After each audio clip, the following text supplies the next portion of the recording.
আসসালামু আলাইকুম। মেরিনাস হোম কিচেনে আপনাদেরকে স্বাগতম জানাচ্ছি একটি পিঠার রেসিপি দেখার জন্য।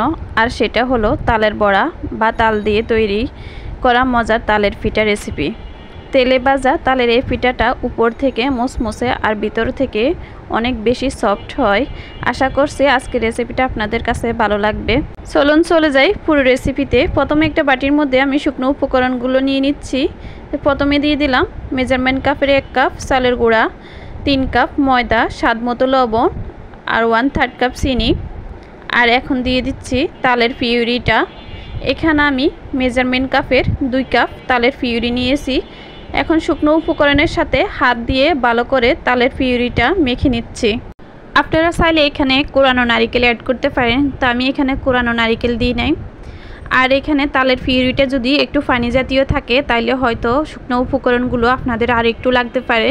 যেহেতু আমার তালের পিউরিটা অনেক ঘন ছিল, পানি ছিল না, তো এখানে সম্পূর্ণ শুকনো উপকরণ যা দিয়েছি তাতে হয়ে গেছে। তো সব কিছু ভালো করে একসাথে মেখে নিয়ে আমি 10 মিনিটের মতো রেস্টে রেখে দিয়েছি। 10 মিনিট পরে ফিরে আসলাম। দেখুন ডোটা সম্পূর্ণভাবে রেডি।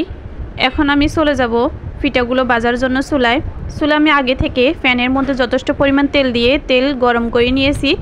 এখন হাতের মধ্যে পরিমাণ মতো করে নিয়ে এক এক করে তেলের মধ্যে দিয়ে দিচ্ছি। পিঠাগুলো ভাজার সময় অবশ্যই তাপটা মিডিয়াম হিটে রাখবেন, এতে পিঠাগুলো সম্পূর্ণভাবে ভিতর থেকে কুক হবে। আর একটু সময় নিয়ে পিঠাগুলো ভাজবেন। যদি ফুল হিটে তাপটা রাখেন পিঠাগুলো উপর থেকে পুড়ে যাবে, ভিতর থেকে সম্পূর্ণভাবে কুক হবে না। আর যখন পিঠাগুলো সম্পূর্ণভাবে কুক হবে তখন দেখবেন তেল থেকে অনেকটা উপরে উঠে গেছে, পিঠাগুলো ভাজতেছে।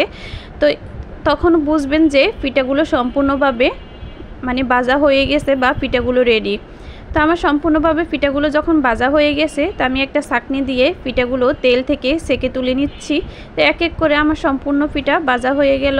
তেল থেকে সেকে তুলে নিয়ে আমি একটা প্লেটে তুলে নিচ্ছি। তো আজকের মতো আমার ভিডিওটা এই পর্যন্ত।